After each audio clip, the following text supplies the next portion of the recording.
I still remember the smell of that cardboard box. It wasn't the smell of the shelter. It wasn't even Rusty. It was the smell of defeat. I stood outside the animal shelter holding that box with both hands, staring at the front doors for what felt like forever. Inside the box was the only family I had left, Rusty. He looked up at me with those calm amber eyes, completely trusting me. He had no idea why we were there. He thought we were just going for another drive. I opened my wallet one last time. $23. That was everything. $23 to my name. My wife had passed away only a few months earlier. The hospital bills, the funeral, the loneliness. They had swallowed everything I had spent decades building. I couldn't even afford a bag of cat food anymore. I kept telling myself, "You're doing the right thing." Someone else could give him a better life. Someone with a warm home. Someone who wasn't drowning. I reached for the sheltered door, then stopped. Because if I had walked through those doors, I wouldn't be alive today. Rusty didn't just save my life once, he saved it 3 different times. This is our story. Funny enough, Rusty wasn't always my cat. He belonged to the whole neighborhood. Nobody really knew where he came from.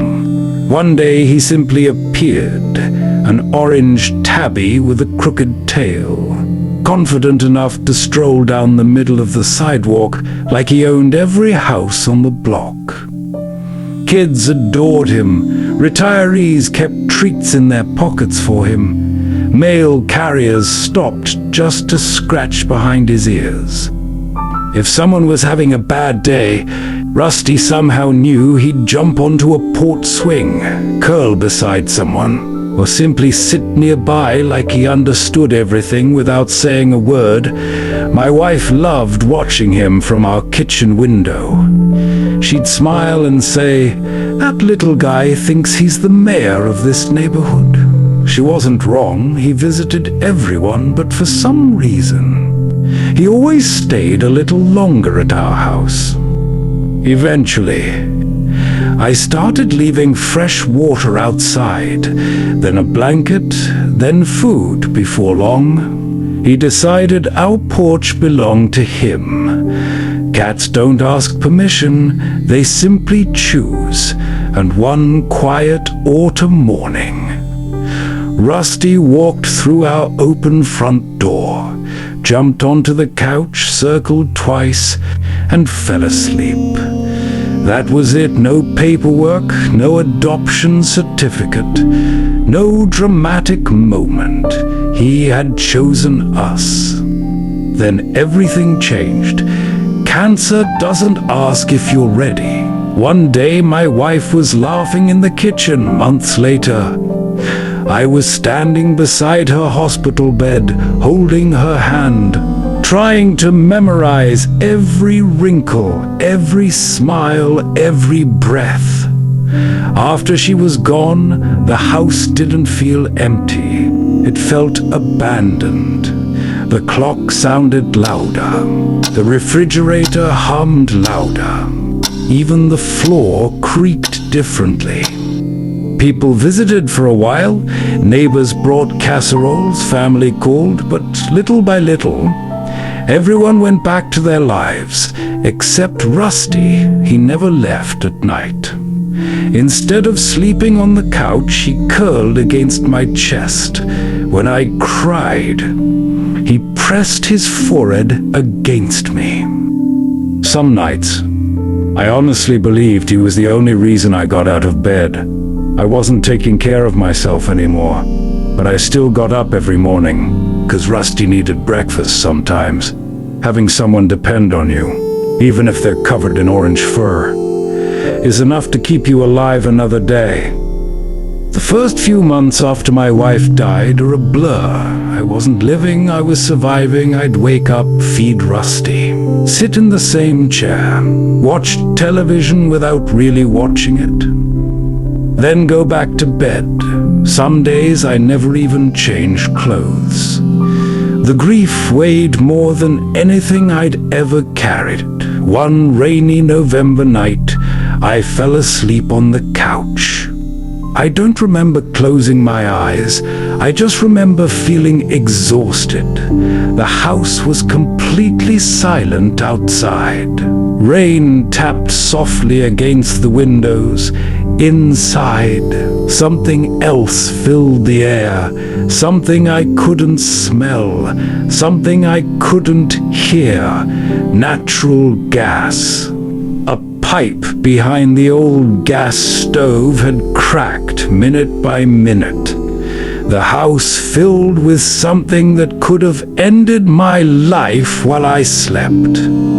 I never noticed. Rusty did. At first, he nudged my arm. I barely moved. Then he climbed onto my chest. Still nothing. He began licking my face. I rolled over then. Everything changed. He scratched my cheek, not hard enough to hurt, just enough to wake me. I groaned and pushed him away, but he came right back. Again, another scratch, another desperate cry. I'd never heard him make sounds like that before. It wasn't a normal meow, it wasn't hunger, it wasn't attention. It sounded like panic.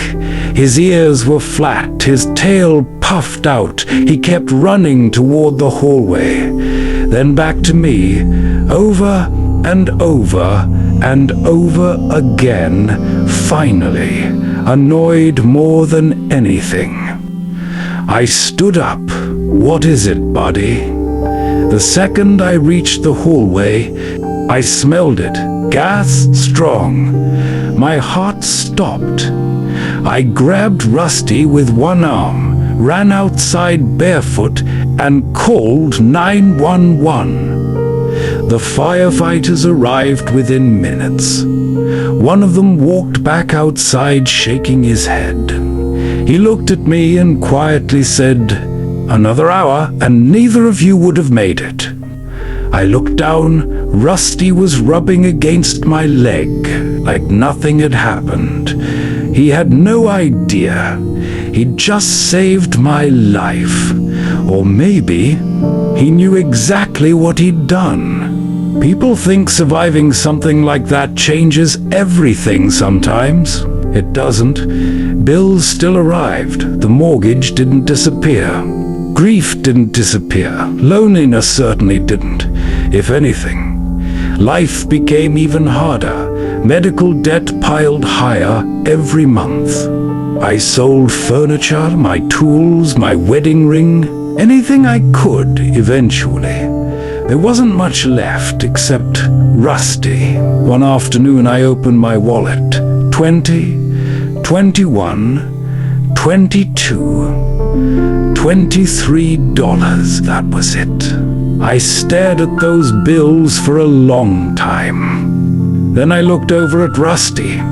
He was asleep in the patch of sunlight by the window. Completely peaceful, completely trusting. My chest tightened. He deserved better. He deserved someone who could buy him toys. Someone who never worried about the next meal. Someone who wasn't broken. So I found an old cardboard box. He climbed inside without hesitation. He thought we were going somewhere together. In a way, we were. The drive to the shelter felt longer than any road I'd ever traveled. I parked, turned the engine off, and just sat there. 10 minutes, 20, 30. I couldn't stop crying. I kept apologizing. "I'm sorry, buddy. You deserve better."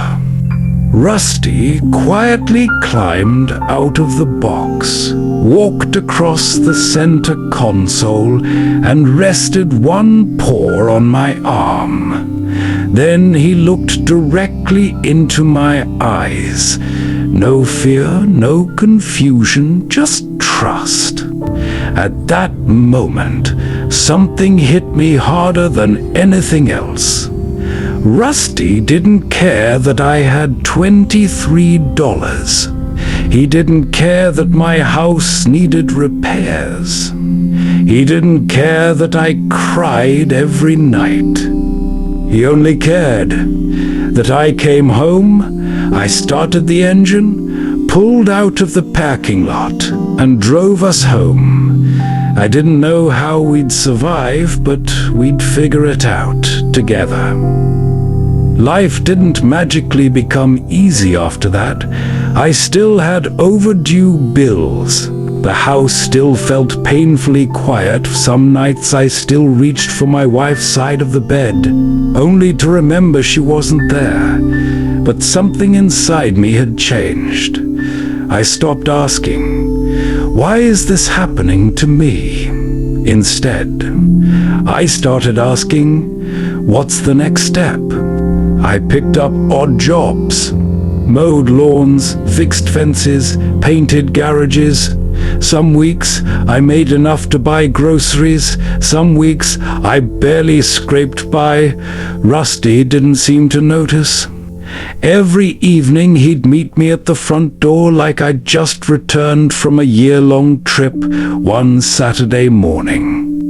I took him to the neighborhood park. It had become a little tradition. I'd sit on the same wooden bench with a cup of cheap coffee, and Rusty would wander around greeting everyone. Children loved him. Older couples laughed when he rolled over for belly rubs. He had a way of making strangers smile that morning. The whole neighborhood knew him. A few minutes later, I noticed he wasn't coming back. "Rusty?" "Nothing." I stood up and looked around. Then I saw him. He was sitting beside a woman reading a book beneath a large oak tree. She smiled as Rusty climbed into her lap like they'd known each other forever. When I walked over, I laughed. "I'm sorry," I said. "I think my cat has officially adopted you." She laughed too. I was about to say the same thing. Rusty looked back and forth between us, purring louder than I'd ever heard. That simple conversation lasted nearly an hour. Her name was Emily. She had lost her husband 3 years earlier. Grief recognized grief. Neither of us had to explain the silence that follows losing someone you love. We understood it without words after that day. We started seeing each other at the park. Sometimes we'd talk. Sometimes we'd just sit quietly while Rusty wandered between us like he was supervising the whole thing. Months later, Emily smiled and said, "I think your cat has been trying to introduce us from the very beginning." I looked down at Rusty. He blinked slowly, as if he already knew now. Life doesn't always end like a fairy tale. Emily and I eventually realized we wanted different things.